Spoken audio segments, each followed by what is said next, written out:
Milenial itu antitesa orang tua mereka sendiri karena sistem yang ada saat ini menguntungkan semua orang tua atau generasi di atas mereka dan membuat milenial ingin mempunyai solusi ekonomi mereka sendiri. Sistem ekonomi milenial itu apa? Sharing, cashless, digital, dan rating comment. Mereka melawan hampir di semua lini sehingga Mas Yusuf Hadi pernah mengatakan milenial itu kill everything, membunuh semuanya. Apa yang dibunuh? Yang dibunuh adalah generasi di atasnya dan mereka menganggap apa yang digunakan generasi di atasnya tidak cool, tidak keren. Buktinya, industri sabun batangan turun terus 10 tahun terakhir di mana milenial itu menggunakan sabun cair. Industri bir turun hingga 60% dibanding 15 tahun yang lalu di masa jayanya minuman bir karena milenial tidak ngebir, bahkan milenial tidak mabok.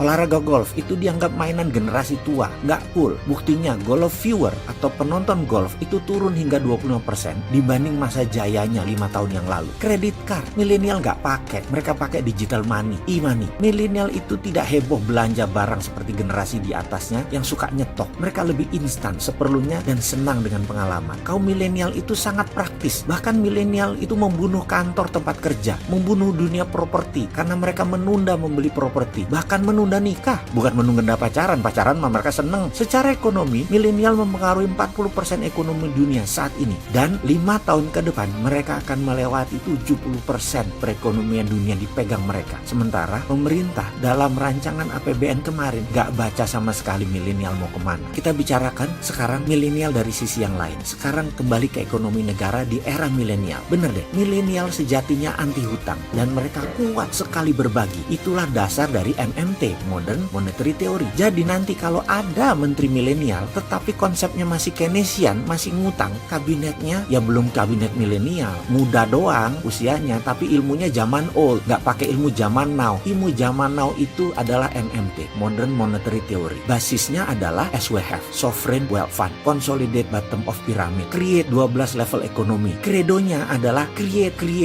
Itu adalah kredonya kaum milenial yang menggunakan MMT. Akan banyak perubahan ke depan karena penciptaan yang dilakukan dengan MMT, salah satunya misalnya baterai. Ini melawan hegemoni BBM. Secara singkat nih ya, kita mundur sebentar. Dunia ini terbagi dua kelompok besar, petahana atau incumbent. Mereka semua disponsori oleh perusahaan fosil oil, minyak bumi dan batu bara. Banyak negara dibuat bergantung dengan minyak bumi. Mereka masih mau berkuasa sampai 25 tahun ke depan, kalau perlu sampai 50 tahun ke depan. Sementara sisa dunia sudah mulai melawan, seperti kaum milenial, yaitu mereka anti plastik, pro lingkungan, anti batu bara. Kalau pemerintah Indonesia saat ini masih melindungi batu bara, masih pakai minyak bumi, masih pakai IMF, ditambah obor lagi. Kalau milenial yang MMT tidak, mereka pro baterai, anti plastik, pro printing money, pro project creation. Tapi belum bisa dilakukan karena incumbent gak bisa move on pejabat-pejabatnya. Masih kekunci IMF, masih kekunci sama obor Cina. Mesin Cina yang haus batu bara masih di nomor 1 kan. Kasian ya kaum milenial, mesti nunggu lagi, kirain sudah bisa sekarang.